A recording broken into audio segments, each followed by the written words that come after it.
Okay, good afternoon, everybody. I hope you're all well, and I just wanted to say thank you for joining us. You know, it's been a long year and very challenging year for lots of reasons, but you know, that big worldwide pandemic that we've just had has affected how all of us work and behave, and we're coming to the end of that year, so I'm sure everybody is just about ready to take a break. So we really appreciate your time and joining us today, and we won't take too much of your time, just maybe half an hour, 40 minutes, and we do have some very interesting work to talk to you about today. This award today is the Trinity Civic Engagement Award, and it was previously known as the Registrar's Civic Engagement Award. But I suppose it's about, it's kind of reflective of the Trinity values, and the values of Trinity that are centered around being inquisitive, pioneering, responsible, inclusive, and collaborative. I mean, we've heard all these before, but this is the essence of civic engagement. And, we've seen this, pardon me, over the years in relation to successive strategic plans that have included a focus on civic engagement and reaching out to the wider community, and not just the local community in our city, but also county, our country, and internationally as well. And through our teaching and research and our public engagement as well, we advance the cause of this pluralistic, just, and sustainable society. And this is part of the core of our strategic plan up to 2025 around community and connection. And the work that's going on in areas of research and teaching, it is creative and it's diverse and collaborative. And this reflects our commitment to tackling societal change, again, locally and internationally. And we're delighted to be able to highlight and promote just some of that civically minded and engaged work today. This is my first year being involved in this award. And, on behalf of the review team, we would like to say that this year's applicants have been really extraordinary and fantastic caliber of work, and such a variety as well. Like, we've had applications from neuroscience, public housing policy, social entrepreneurship, mental health, intellectual disability, and that's just to name a few. But they were all fantastic to read. And, also I would like to extend my thanks to the review team, Simone and Helen, who assessed the applications with me, and we had a great time. We really did. It took us quite a lot of time actually to come to our conclusion, but because we were having such a good time discussing them. So, but because all the applications were so good, I actually want to give a summary of each of those. And so Simone is going to put up the slides there and keep up with me as I go through them. But it's just a brief outline of each of the applicants before we announce the winner at the end. And the first one is Dr. Claire Gillen's Eureka. And I know this is about an understanding that if we want to have real impact on brain health science, there was a need to dramatically scale up studies and use methods like machine learning to derive important insights for individual patients. And to achieve this, Dr. Gillen and her team developed the smartphone app Eureka. And the app engages users not just as providers of data, but also consumers of it. And crucially, the app serves as both a dissemination channel, but also an educational tool. For example, the difference between good science and bad science, and what steps people can take to keep their brains healthy, and the facts and fiction around disorders like Alzheimer's disease. So very interesting work, Claire, and thank you very much, and I wish you all the best with that in the future. Dr. Claire Kelly's work is about taking up a call to action. Dr. Kelly brought together colleagues to create a sophister level module on the psychology of climate crisis. And that was to help students think about how human thought and behavior has caused these crises and how it might be leveraged to solve them. And this module will be offered as an elective in 21-22. A really important piece of work, Claire, and becoming more so. I think your work is very timely, actually, so well done on that. Dr. Daniela Tropea's research focuses on brain disorders, and in particular on Rett syndrome. And she has been interacting closely with patient associations in Ireland and the United States and Italy to raise awareness, and also to advocate for the needs of the patient and foster the interaction between patients and also the scientific community. And in Ireland, Dr. Tropea's work with the foundation Rett Ireland by advocating for patients' needs at governmental level, disseminating research at informal events, and also the annual meeting of Rett Ireland. And in addition to this, Dr. Tropea has worked with TAP to lead the development of a game, Nexus Mentis, to teach neuroscience to primary schools. And I think that's fantastic, actually, because you know, there's so much we don't understand or we don't know about this, and I think starting at that level really kind of generates a genuine interest in that in children, and an understanding as well. So that's fantastic work. Dr. Eilish Burke, her work challenges inequalities through empowerment of the individual. And through innovative workshops, consultations, and online interviewing, individuals are successfully engaged and contribute as participants. And these are individuals with an intellectual disability. An example of how these individuals get to engage is through, for example, the Get Wise program. Over 300 individuals have learned online with this program about their health. Over 28 individuals in Ireland are now trained to be physical activity leaders. And in addition to this, Dr. Burke's work with the Trinity Centre for Aging and Intellectual Disability has successfully engaged 604 plus individuals in objective health measures. And from that, she's translated her learnings into a massive open online course called Improving Health Assessment for Individuals with Intellectual Disability. And that has attracted, you can see, about 6,300 plus learners, and is successfully embedded in the undergrad program for intellectual disability nursing. Again, hugely important work.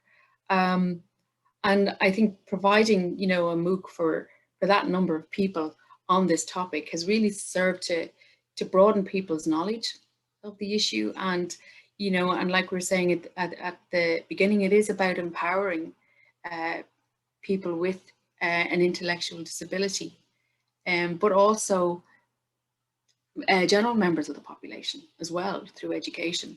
So it's fantastic work, and well done. Dr. Johanna Ivers has worked in addiction recovery, and this led to her being one of 10 founding members of the Recovery Academy of Ireland. And that's a national advocacy group for individuals that incorporates academics, policymakers, people in recovery from addiction. She has led and collaborated on several national anti-stigma campaigns. For example, the 2020 Leave a Light On campaign served as a beacon of hope. And you know, I think signified that help is available and people can and do recover. In 2019, Dr. Ivers designed, developed, and implemented the Faces of Recovery, which is an anti-stigma campaign and a collaboration with Trinity Ignite Public Patient Involvement, the Recovery Academy of Ireland, and the Science Gallery Dublin. Her roles on various national committees have led to national policy and practice to improve patient access and care across addiction services. For example, contribution to the National Drug Strategy, Reducing Harm, Support Recovery, 2017 to 2025. So really important work again, and you know, very broad and I think effective. So thank you very much for that. Professor Irishima Leroy, she has led a clinical dementia research program focusing on marginalised people with uncommon dementias, with concurrent conditions, or who live in closed sectors of society, such as care homes, otherwise known as the hidden people with dementia. For example, also her work with GBHI and the new charity Lewy Body Ireland brings together people who've lived experience of one of the most troubling forms of dementia, Lewy body, together with clinicians, researchers and creative artists to build a community, also to raise awareness and to offer support. And nationally, Professor Leroy is leading a newly funded initiative, Dementia Trials Ireland, to create an infrastructure to raise capacity and capability clinical trials for dementia in Ireland. So that's fantastic. Really well done on that. And I completely agree. It is one of those areas where we really don't know enough about it. So it's really great to see this coming together. So well done on that. Next we have Dr. Ronan Lyons. Dr. Lyons, his primary research interests relate to the economics of housing. He's worked consistently to create a meaningful right to housing for all by presenting on precisely this theme at the Oireachtas Committee on Housing and Homelessness in May 2016. He's also worked with other policymakers, social housing policies, and for-profit developers to help bring about the additional housing supply needed in Ireland. Indeed, he's contributed to this area internationally also through his work with the IMF, European Central Bank, European Commission, and the ESRI, to name but a few. So again, very worthy cause and really, really topical. It's fantastic work. The next application is from Syscode, and Syscode is a Horizon 2020 project, Science Gallery Dublin, and it's one of 10 co-creation labs around Europe. Based on input from the Science Gallery's youth audience, they decided to tackle the issue of youth mental health.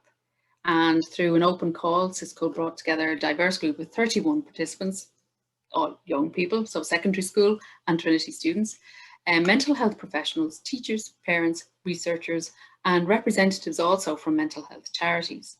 And all of these were committed to working on this topic together in a process called Open Mind. And this was held over 3 days, over a matter of a few weeks. The project brought them through a participatory design process, focused on democratic decision-making, which is not always easy, as we know. But evaluation of this process demonstrated benefit of participation under 4 themes. They are challenging assumptions around mental health, encouraging hobbies as a means of self-regulation, self-development and self-discovery, and also fostering connections.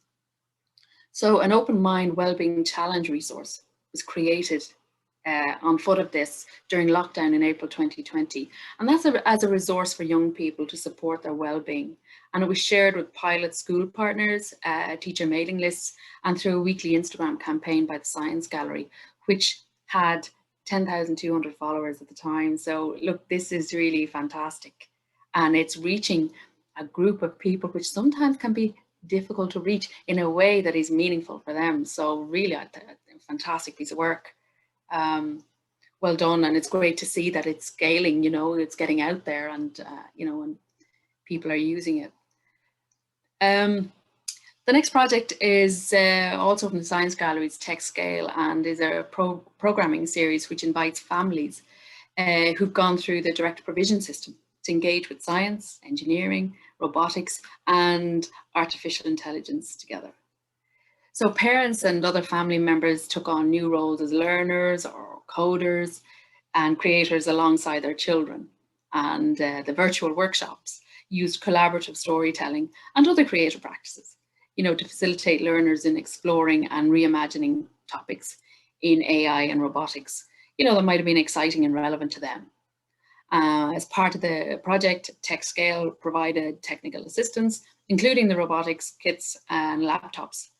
And this was important actually, because otherwise these learners would not have been able to participate. So really interesting. And you'd love to see how this also changed family dynamic. So yeah, well done. very good. Very innovative project, actually. The next project I want to talk about is, or work I should say, is Dr. Sheila Cannon. And can I just start by saying Dr. Sheila Cannon is our winner today. And it's not that I have kept the best to last, it's just we had to announce the winner at some stage. But actually, Sheila, your work, you know, we decided that you were the winner, and you are a very worthy winner. And what we really also, you know, wanted to do was to demonstrate today that everybody is a winner. But unfortunately, we had to choose one. And Sheila, we were all delighted to choose you. And I'll tell you a little bit about Sheila's work now. For those of you who don't know Sheila, she's an assistant professor of social entrepreneurship at Trinity Business School over the past 5 years. She's worked with and supported 80 social enterprises in Ireland and internationally in various ways, and that comes through teaching, research, and engagement. These organisations are on the front line of social justice, equality, and inclusion. And in research, Dr. Cannon is focused on organisations that aim to bring about a specific social change. For example, in her research on the LGBTQA+ movement, Dr. Cannon has shown how a single organisation can respond to and influence taken for granted legitimacy, the norms, values, and beliefs that shape what we think is right and proper. And that is no easy task. Her research has moved the concept of civil society legitimacy from being an organisational resource to understanding legitimacy as shaped by those organisations. This new approach empowers civil society organisations, including social enterprises, to see themselves not only relying on legitimacy to survive, but also actors able to influence what society considers to be legitimate. Dr. Cannon also volunteers as the chair of the board of Shuttle Knit, which is a social enterprise supporting and empowering traveller women. The legacy of her work is to show and explain how social enterprises bring about social change. While many researchers and practitioners have tried to quantify social impact, Dr. Cannon has taken a different approach and linked organisational activities to social change, applying the concept of legitimacy from civil society and social movements. And this is why the committee are delighted to announce Dr. Sheila Cannon as the recipient of the Trinity Civic Engagement Award 2021. Congratulations, Sheila. So do we have Sheila? Sheila, can you turn on your camera so we can see you, or even your sound? Because I would like to discuss a couple of things with you, if that's okay. Oh, hi, Sheila. Hi, sorry that took a moment to come up. Sorry about that. No, that's all right. Congratulations. Well done. Thank you so much. And hearing about all of the applicants just makes it even more of an honor because of the high quality of all the different projects that are going on. It's so impressive to hear about. Yeah, it is. We had a tough time, Sheila, but you know, I hope everybody can see the reasons why, Sheila, we did choose you as a winner. And I think you're one of the things that I think one of the reviewers said, Helen, she said, your work is scalable. It's something that, you know, can continue to grow and expand. So that was really important. But I suppose one of the things I wanted to ask you about, I suppose, first of all, is, you know, I'm interested in how your work demonstrates the virtuous spiral of social entrepreneurship, you know. Yeah, that's something that I know Simone and I have talked about, and how the teaching and research and engagement has kind of come together. So there's a lot of researchers who look to work with civil society organizations. And that kind of research is quite an extractive process. You're asking for their time, you're sending out surveys, you're trying to do interviews. So in my teaching, I've managed to be able to offer them something back, and that is these engaged teaching projects. So teams of students who can work with the organizations on a challenge that they have. So those are of benefit to the organization. So it's kind of an iterative process then of you're giving something to them, and then you're also using their time for your own research. And I've found that that's been quite a productive way to have a bit of back and forth, and that involves both research and teaching and also engagement with them, to figure out how we can support their work. And there's so many fantastic third sector organizations, nonprofits in Ireland that are doing amazing work. So it's great to be able to connect them up to teams of business students who can really try to help them with some of their challenges that they face. Yeah, no, it's great actually. And one of the things we talked about at the Legacy Awards, Dean of Students Legacy Awards earlier this year, was how students start contributing or volunteering, when they're in college, and it's really interesting to see how their social conscience is triggered by that, and how many even go on to work in social entrepreneurship and make really good, healthy careers from social working and developing society and helping people. So it's great to see, and actually you can see how your work can contribute to that. I'm interested in why you chose to sit on the board of ShuttleKnit. Yeah, so I live in Wicklow Town, and ShuttleKnit is based in Wicklow Town. And I'm often asked, I work with so many different social enterprises and nonprofits, so I'm often asked to join boards. But I felt that what I really liked about ShuttleKnit is that the work that they do is exactly the kind of cultural empowerment that the traveller women kind of benefit from. So it's not that you're getting a group of people to do something that's unrelated to their work, to employ them, which can be very valuable, but we would call this approach mission-centered, so that the knitwear that they make is part of their own cultural heritage, and they design it, they make the decisions on it, they create it, and then help us sell it as well. So it's sold online. And I think we don't really put the traveler story first, or haven't yet in the organization. We really put the product first and treat it like a business. And then people are pleasantly surprised to find this is fully made and created by traveler women. But we're more and more trying to find ways of telling their story, all the wonderful work that they've done and how they've learned their skills from their mothers and grandmothers. It's really inspiring. Yeah, it is interesting that you hold back on that aspect of the story, and it's the product is the focus. That was the traveler women's preference. That was their preference, that they felt that if they put their own story first, it would work against them, which based on the data, they were right. And based on their own experiences, that's the case too. But, we're also trying to bring about social change in attitudes towards travelers. So we can use their work to do that. And that's our long-term goal. Yeah, no, that's it's fantastic. Okay, I just want to finish up just asking you about your future work. What have you planned? I know you have a webinar later today. Do you want to tell us a little bit about that? Yeah, actually, that if you go over to the Trinity alumni webpage or search it up, they have a webinar series, Inspiring Ideas. So today we'll talk about businesses' role in the climate crisis. So in social entrepreneurship, and indeed in nonprofit studies, the environment is one possible social mission. And so what my next chapter or piece of research that I'd like to focus on is how do social purpose organizations incorporate environmental goals. So when we think about taking serious account of our environmental impact, we look at governments and we look at businesses. But actually, the environmental impact of nonprofits is a big blank spot that we don't think about much. No.